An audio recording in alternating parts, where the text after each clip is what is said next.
Assalamualaikum warahmatullahi wabarakatuh. Halo semuanya, perkenalkan nama saya Muhammad Taufikur Rahman dari Prodi S1 Akuntansi, Fakultas Ekonomi dan Bisnis, Universitas Trunojoyo Madura. Di sini saya akan mempresentasikan tentang return on invested capital dan analisis profitabilitas. Sebelumnya saya ucapkan terima kasih kepada dosen pengampu mata kuliah analisis laporan keuangan. Untuk mempersingkat waktu, langsung saja saya akan mulai presentasi pada kali ini, yaitu tentang return on invested capital. Return on invested capital mempunyai arti pengembalian atas sebuah modal yang telah diinvestasikan. ROIC merupakan sebuah alat yang digunakan oleh beberapa perusahaan dalam menilai seberapa tingkat efisiensi perusahaan dalam mengalokasikan sebuah modal perusahaan untuk investasi modal yang diinvestasikan.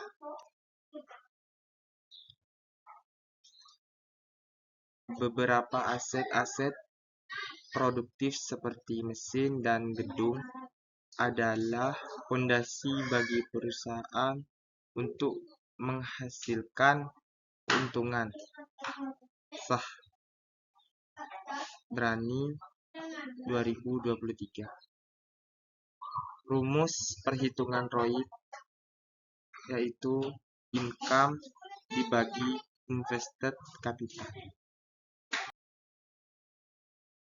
Profitabilitas agar dapat mengelola pertumbuhan perusahaan yang sedang berjalan, maka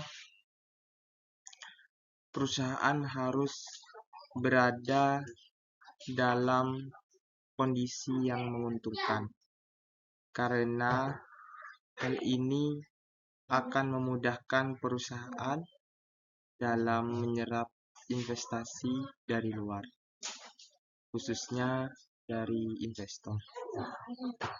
Profitabilitas mencerminkan kemampuan perusahaan dalam menghasilkan laba. Untuk menghasilkan laba, profitabilitas sangat mempengaruhi investor dalam mengambil keputusan untuk berinvestasi, karena investor lebih tertarik pada perusahaan yang memiliki tingkat profitabilitas tinggi dan kemakmuran pemegang sahamnya semakin tinggi.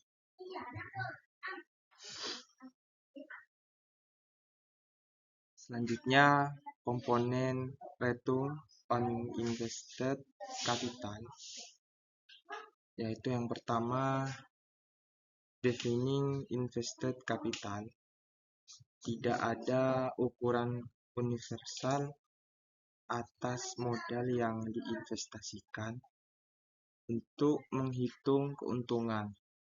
Perbedaan jumlah investasi mencerminkan perbedaan perspektif pengguna. Bagi bagian ini menjelaskan dua ukuran modal yang diinvestasikan dan membahas relevansinya bagi pengguna dan interpretasi yang berbeda. Yang kedua, komputasi modal yang diinvestasikan untuk periode. Terlepas dari definisi modal yang diinvestasikan, ia membandingkan pengembalian suatu periode dengan basis investasi modal yang ditanamkan dalam suatu periode. Biasanya dihitung berdasarkan rata-rata modal yang tersedia bagi perusahaan. Yang ketiga, penyesuaian modal dan pendapatan yang diinvestasikan. Analisis pengembalian modal yang diinvestasikan didasarkan pada angka-angka laporan keuangan yang dilaporkan, seperti yang dibahas pada bab sebelumnya. Banyak angka akuntansi memerlukan penyesuaian analitis. Selain itu, Anda harus mempertimbangkan beberapa fakta yang tidak dilaporkan tentang situasi keuangan, seperti yang berkaitan dengan tingkat persediaan, mempengaruhi dan memoderasi pembilang dan penyebut laba atas modal yang diinvestasikan. Yang keempat, menghitung pengembalian modal yang diinvestasikan. Menurut Subramanyam, untuk tujuan perhitungan,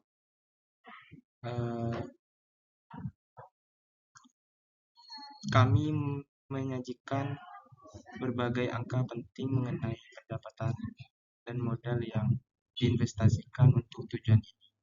Kami menggunakan laporan keuangan Excel Corporation yang ditunjukkan pada gambar 8.1 dan 8.2. Pengembalian modal yang diinvestasikan dihitung pada tanggal 9 dan penggunaan dibulatkan ke jutaan terdekat. Subramanyam 2014. Selanjutnya, analisis return net operating asset atau RNOA adalah rasio yang dihitung dengan membagi laba operasi bersih setelah pajak, net operating profit after tax atau NOPAT, dengan rata-rata aset operasi bersih, net operating asset atau NOA. Dengan menggunakan rasio ini, investor dan manajer dapat menilai seberapa baik perusahaan mengelola aset operasionalnya tanpa terpengaruh oleh faktor non-operasionalnya, seperti biaya bunga atau pendapatan luar biasa. Hal ini memungkinkan evaluasi yang lebih tepat terhadap efisiensi operasional dan strategi bisnis, memberikan wawasan yang lebih jelas mengenai kemampuan perusahaan dalam menciptakan nilai dari sumber daya yang dimilikinya. Rumus return net operating asset, laba operasi setelah pajak dibagi rata-rata aset operasi bersih. Margin disagresi margin laba. Margin laba merupakan hasil dari penjualan dan biaya operasional yang bergantung pada harga jual per unit produk atau layanan dibandingkan dengan biaya per unit yang dikeluarkan untuk memasarkan produk atau layanan tersebut serta memenuhi kebutuhan pelanggan setelah penjualan. Menurut Coki 2020, disagresi margin laba adalah bagaimana memecah margin laba menjadi berbagai komponen seperti margin kotor, margin operasi, margin bersih, dan lain-lain, dengan tujuan untuk menganalisis kinerja keuangan perusahaan dan mengidentifikasi faktor-faktor yang mempengaruhi profitabilitas. Margin laba operasi dirumuskan sebagai berikut. Laba operasi bersih setelah pajak dibagi penjualan. Selanjutnya, disagresi perputaran aset. Menurut Dwi Ningwarni dan Jayanti 2019, perputaran aset mengukur sejauh mana perusahaan memanfaatkan asetnya, dan ukuran yang paling relevan untuk menilai pemanfaatan aset adalah penjualan, karena penjualan merupakan faktor kunci dalam menghasilkan laba. Rumus perhitungan perputaran aset yaitu penjualan dibagi rata-rata aset operasi bersih.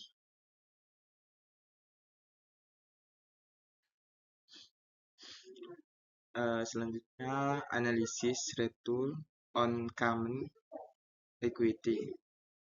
Return on equity atau ROE juga dikenakan sebagai return on common equity adalah indikator keuangan yang fundamental dalam analisis kinerja perusahaan.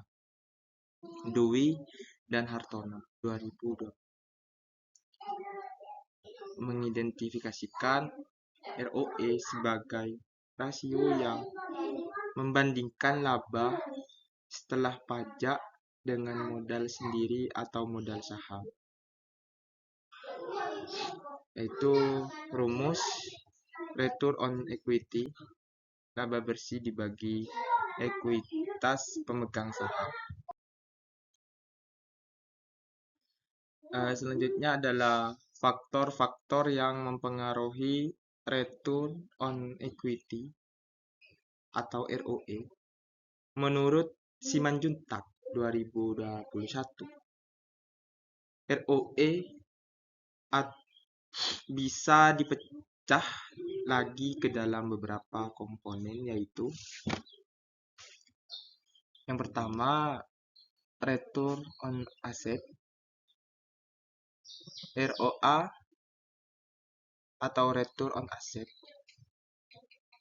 adalah indikator fundamental yang mencerminkan efisiensi perusahaan dalam menggunakan aset untuk menghasilkan keuntungan atau laba. Yang kedua, leverage yang disesuaikan. Komponen ini menggambarkan bagaimana struktur modal perusahaan mempengaruhi return bagi pemegang saham biasa. Selanjutnya, pengaruh return common on equity terhadap berbagai aspek kinerja perusahaan. Yang pertama, profitabilitas. Yang kedua, nilai perusahaan dan harga saham. Yang ketiga, struktur, modal, dan kebijakan pendanaan. Yang keempat, daya saing dan posisi pasar. Yang kelima, manajemen risiko dan ketahanan bisnis. Baik, terima kasih. Mungkin itu saja yang dapat saya sampaikan. Apabila ada kesalahan, mohon dimaafkan. Terima kasih. Wassalamualaikum warahmatullahi wabarakatuh.